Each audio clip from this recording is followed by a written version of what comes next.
In a way, we are all time travelers. We just do it very slowly. To travel 10 years in the future, it takes me about 10 years.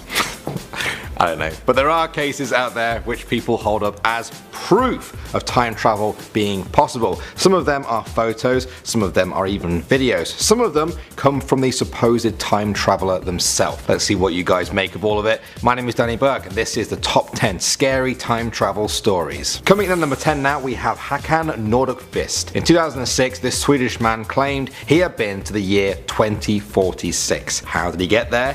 Through his kitchen sink. He was trying to fix a problem under his sink, but when he went into the cabinet, he noticed that it just didn't end. It kept on going and going and going. Eventually, he reached the end of the tunnel and there he was in the year 2042, and he met his older self. This might be easy to dismiss, but for one thing, he brought his phone with him and he filmed it. What you're seeing now is the footage of him meeting his older self in the year 2042. They even show each other their identical tattoos. I don't know about this one. Maybe we'll have to wait until 2042 to see if he really was telling the truth. Alright, at number 9 now we have the Chaplin Time Traveler. In 2010, a clip was uploaded to YouTube from the Extras DVD of Charlie Chaplin's film The Circus. It shows people attending the premiere of the movie, and then there is this woman. Now people claim she is talking into a phone. Problem is, this was 1928, about 45 years before the first cell phone was ever even conceived of. Believers say that there would be no reason to hold something to your face in 1928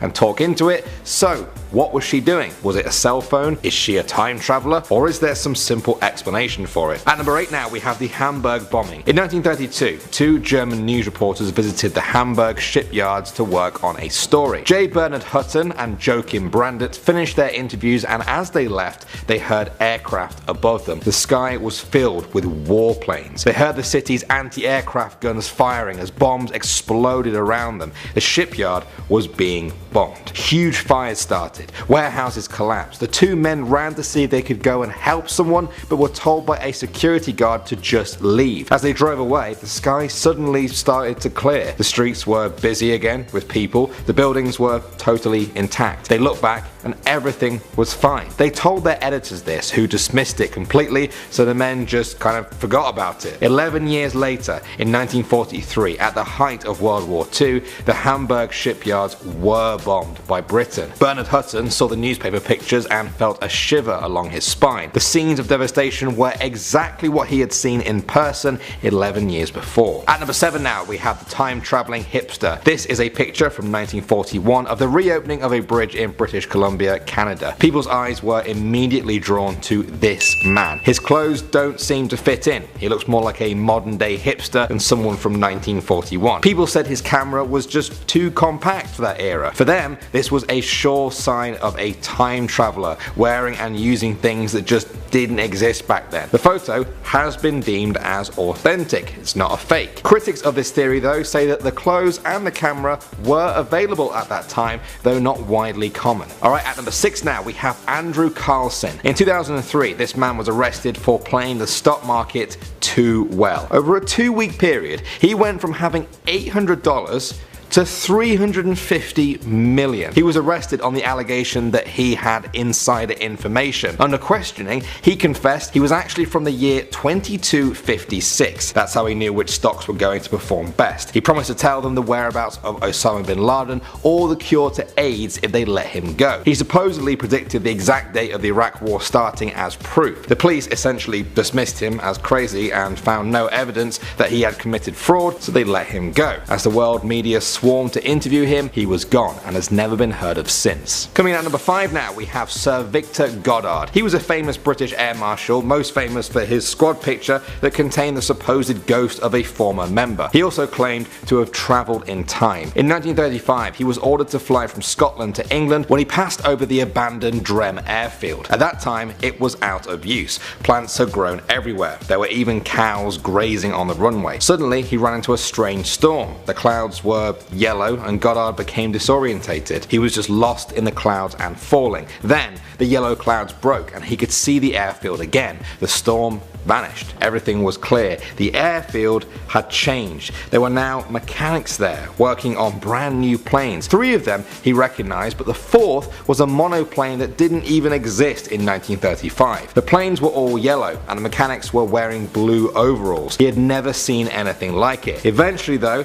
after many years, the planes and the new uniforms did come to pass. Bremen Airfield even came back into use, just like Goddard said. Was this all a lucky guess or a genuine time slip? At number 4 now we have John Titor. In 2000, a person calling himself John Titor announced on an online forum that he was an American soldier from the year 2036. Now he said the government sent him back to 1976 to get an IBM computer which they needed to debug computers in the future. He stopped off in 2000 for personal reasons and decided to let people in on the secrets of the future. He got certain things right: North Korea developing missiles, IBM computers having secret functions. He also left detailed schematics and explanations of his actual time machine. But he did get some things wrong. He said there would be another American Civil War in 2008 and World War III would have happened by 2015. But he also said that timelines could be changed. Does that explain it? Either way, the mysterious John Titor disappeared altogether from the internet in 2003. Okay, at number 3 now we have the Mike Tyson fight. In 1995, Mike Tyson boxed Peter McNeely in Nevada. In 2015,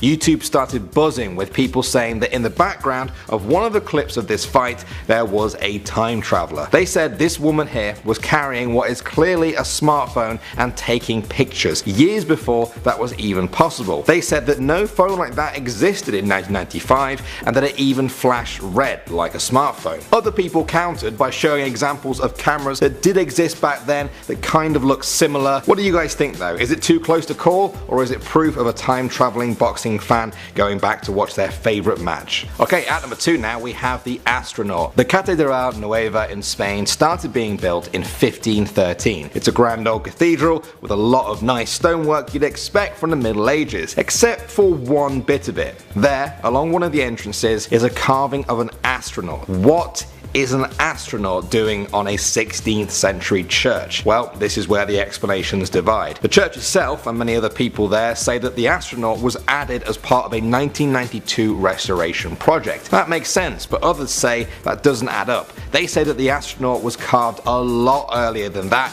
and that the restoration work was actually to just repair the damaged astronaut. They say it was proof of a time traveling astronaut who left a little mark on the era he visited. And finally now, at number 1 we have Gertrude Jones. This is her in 1938 leaving the factory where she worked. Some people on YouTube were freaking out saying that she was talking into a phone decades before that was even possible. They said even the way she holds it is reminiscent of someone holding a smartphone with your thumb over the screen. However, in 2013 a woman came forward in the comment section of the video to say that she was the great granddaughter of Gertrude, who was actually part of a science experiment to test an early wireless phone. Some people say that's it, case closed, no more explanation is needed, but others say there are no records of these experiments that happened about 40 years before the first cell phone prototypes were even being made. Was Gertrude a time traveler? Was she also the person who commented on the YouTube video in an attempt to cover her tracks? What do you guys think of this one? Well guys, it's the end of the video and I have a confession to make. I am a time traveler. As you can see from this picture here, this was me sometime in the 1800s. Please don't tell anyone. My secret is safe with all of you, I hope. My name is Danny Burke. Thanks for watching guys. I hope to see you soon and I hope you're having a lovely day wherever you are.